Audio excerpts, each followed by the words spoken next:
আমার প্রিয় ছাত্রছাত্রী, তোমাদের সকলকে জানাই আমার চ্যানেলে স্বাগতম। আশা করি তোমরা সকলে ভালো আছো এবং খুব ভালো করে পড়াশোনা করছো।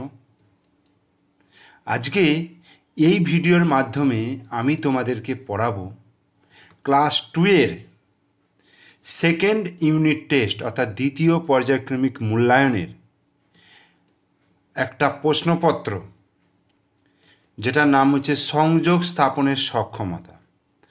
সংযোগ স্থাপনের সক্ষমতা যে তোমাদের প্রথম পরীক্ষাটা হয়, তার 10 নম্বরের একটা প্রশ্নপত্র নিয়ে আমি আলোচনা করব।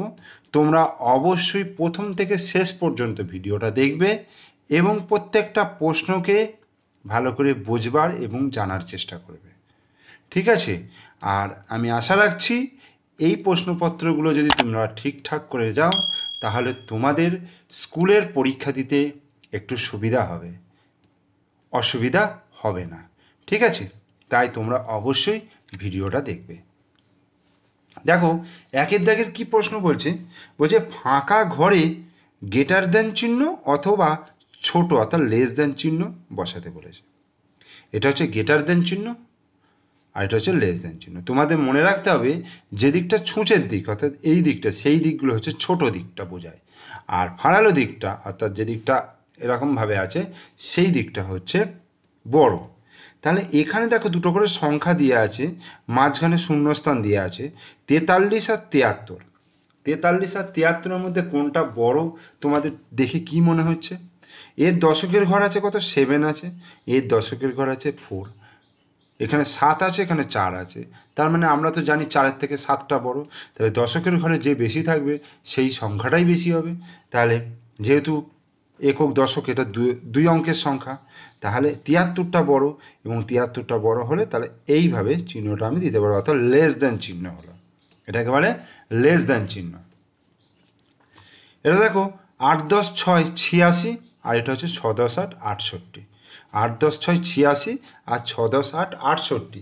তাহলে এখানে আমায় দেখতে হবে দশকের ঘরে 8 আছে আর এখানে দশকের ঘরে 6 আছে, তার মানে 8টা বড়, তার মানে এই চিহ্নটা হবে, অর্থাৎ গ্রেটার দেন চিহ্ন। বোঝা গেল? 2-এর দাগে দেখো ফাঁকা ঘরে সঠিক সংখ্যা বসাতে বলেছে। ফাঁকা ঘরে সঠিক সংখ্যা বসাতে বলেছে। কি কি আছে?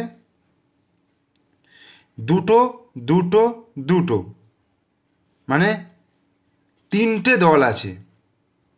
কটা করে আছে? দুটো করে। তাহলে দুটো করে আছে, কটা দল আছে? 3টে দল আছে। তাহলে 2 গুণিত 3, তাহলে 3 দুগুণে কত হবে? 6 হবে। বোঝা গেল? এটা দেখো 7 গুণিত 2, দুগুণে 14, মানে যোগের মাধ্যমে যে আমরা গুণ শিখেছিলাম, আমাদের যে টেক্সট বই ছিল, আমার বই, সেখান থেকে যে আমরা শিখেছিলাম সেই জিনিসটাই এখানে দেখিয়েছে।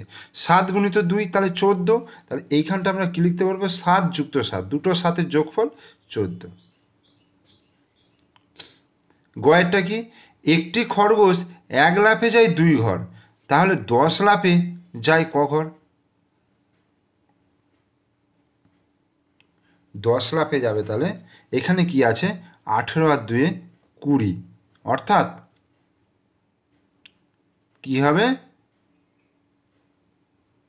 2 ঘর করে লাফাচ্ছে, 2 ঘর, 1 লাফে 2 ঘর, তাহলে 10 লাফে 2 গুণিত 10, তাহলে 10 দুগুণে 20। আবার এখানে দেখো 5 গুণিত 2, 5 দুগুণে 10, আবার 2 গুণিত কী করতে পারবো? 5, মানে 5 গুণিত 2 যা হবে, আবার 2 গুণিত 5ও কিন্তু তাই হবে, তাই না? এবার এইখানে কার্ড দেখে ফাঁকা ঘর পূরণ করতে বলেছে। এখানে কার্ড দেখো, একের কার্ড, সবই তো একের কার্ড রয়েছে। তাহলে এখানে একের কার্ডে দুটো আছে, তাহলে 2, এখানেও 2, এখানেও 2, এখানেও 2, তাহলে কত হচ্ছে?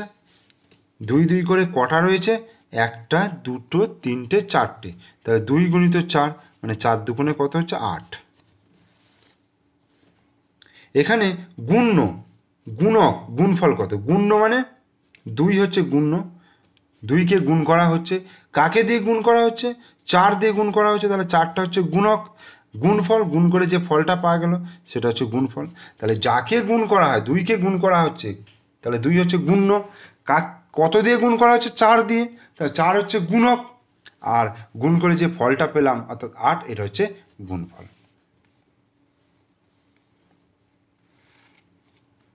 এইবার বন্ধনীর ভেতর সঠিক শব্দটির মাথায় টিক চিহ্ন দিতে বলেছে, যে কোনো দুটো। তো 3টে চড়াই শালিক কাক ঝগড়া করে রান্নাঘরের চালে, এটা তো আমরা জানি। 3টে শালিক ঝগড়া করে রান্নাঘরের চালে।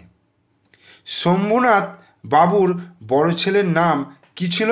শম্ভুনাথ বাবুর বড় ছেলের নাম, তাহলে শক্তিনাথ বাবুর বড় ছেলের নাম তাহলে কী হলো? আক্রম না বিক্রম না শত্রুনাথ? বিক্রম। শক্তিনাথ বাবুর বড় ছেলের নাম হচ্ছে বিক্রম, এটা আমরা সহজ পাঠে পেয়েছি। তারপরে হচ্ছে চড়াই পাখির ডিম ফুটে 3টে 4টে 5টা বাচ্চা বেরোলো। এটা কোথায় আছে? এটা হচ্ছে বুদ্ধির পরীক্ষা, তোমার আমার বই থেকে নেওয়া হয়েছে, ঠিক আছে। এটা হচ্ছে 4টে, চড়াই পাখির ডিম ফুটে 4টে বাচ্চা বেরোলো। শীতকালে, গরমকালে, বর্ষাকালে অতীত পাখিদের দেখা যায়। অতীত পাখিদের কোন সময় দেখা যায় আমাদের এখানে? অতীত পাখিরা যেখানে থাকে, অথবা ওরা শীতের দেশে থাকে, তো যখন প্রচণ্ড শীত পড়ে তখন সেই শীত আর ওরা সহ্য করতে পারে না, তখন সেখান থেকে অল্প শীতে, অর্থাৎ আমাদের এখানে যখন অল্প শীত থাকে সেই শীতের সময় তারা এখানে চলে আসে শীত কাটাতে। যখন এই শীতকাল কেটে গিয়ে গরমকাল পড়বে তখন তারা আবার তার নিজেদের দেশে ফেরত যায়। তার মানে শীতকালে অতীত পাখিদের দেখা মেলে। আমাদের গ্রামটি আমাদের মায়ের সমান, বাবার সমান না বন্ধুর মতো? আমাদের মায়ের সমান। বুদ্ধির পরীক্ষা গল্পে দুজন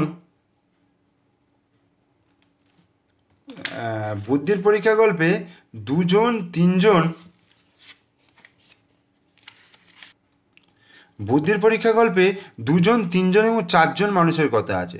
অবশ্যই 3জন, তার কারণ হচ্ছে একজন বয়স্ক মানুষ ছিলেন এবং তার দুটো ছেলে, মোট তিনজনের কথা বলা হয়েছে। আর আমি এখানে একটা জিনিস ভুল বললাম, এই যে চড়াই পাখি ডিম ফুটে 4টে বাচ্চা বেরোলো, এটা বুদ্ধির পরীক্ষা নয়, সরি, এটা হচ্ছে উচিত শিক্ষা থেকে নেওয়া হয়েছে, ঠিক আছে। এইবার আমরা চলে আসবো 5এর দাগে। 5এর দাগের সঠিক শব্দ বসিয়ে শূন্যস্থান পূরণ করতে বলেছে। সেদিন ড্যাশ দেখি উঠে, ড্যাশ বাদল গেছে ছুটে, গাভী কবু নাহি করে নিজ, ড্যাশ পান, ড্যাশ দগ্ধ হয়ে করে পরে অন্নদান। এটা তোমাদের আমার বই থেকে নেওয়া হয়েছে একটা কবিতা, রজনীকান্ত সেনের পরোপকার, অর্থাৎ পরের উপকার যারা করে সেটাই হচ্ছে পরোপকার। এই পরোপকার কবিতা থেকে নেওয়া হয়েছে এইটা, গাভী কবু নাহি করে নিজ ড্যাশ পান, এইটা নেওয়া হয়েছে, গাভী কবু নাহি করে নিজ ড্যাশ পান,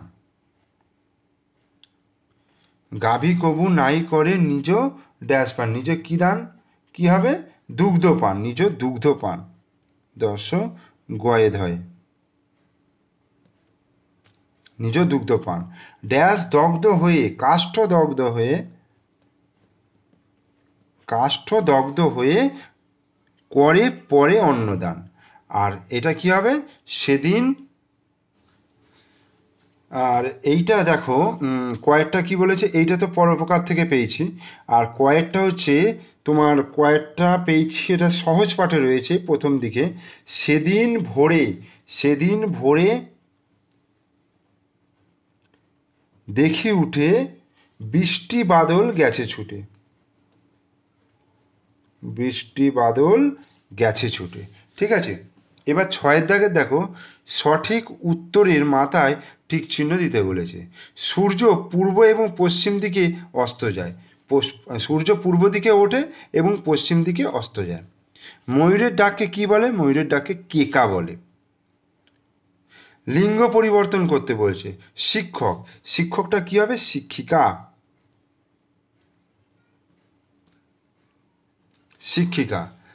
আর মহিলা কি হবে? পুরুষ মহিলা, ঠিক আছে। এইবার 8এর দাগে কি বলছে? Match column A with column B, A কলামের সঙ্গে বি কলামকে ম্যাচ করতে বলেছে। এ কলামে কী কী রয়েছে? ক্যাবেজ, এলিফ্যান্ট, লায়ন আর পটেটো। আর কলাম বি আছে mane, brown, green and trunk. তাহলে ক্যাবেজ কী হবে? ক্যাবেজ হচ্ছে গ্রিন কালারের, তাহলে ক্যাবেজ হচ্ছে গ্রিন, অর্থাৎ এ হলো এইটা।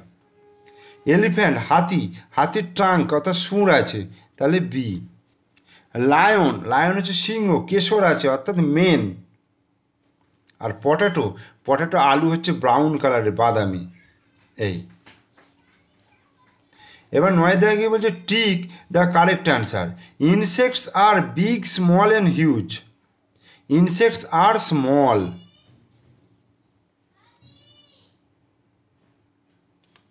Binas father is a doctor, farmer এবং টিচার। বিনার বাবা হলেন একজন ফার্মার, কৃষক। এবার arrange the words to make sentences. Farmer A is Manoj, তাহলে এটাকে সাজিয়ে লিখলে হবে মনোজ ইজ এ ফার্মার। আর এটা কি shining is a moon, the moon is shining, the moon is shining.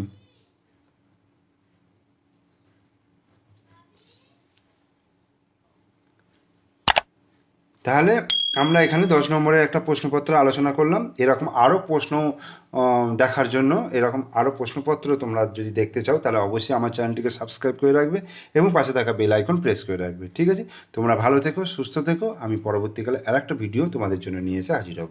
Okay, bye bye.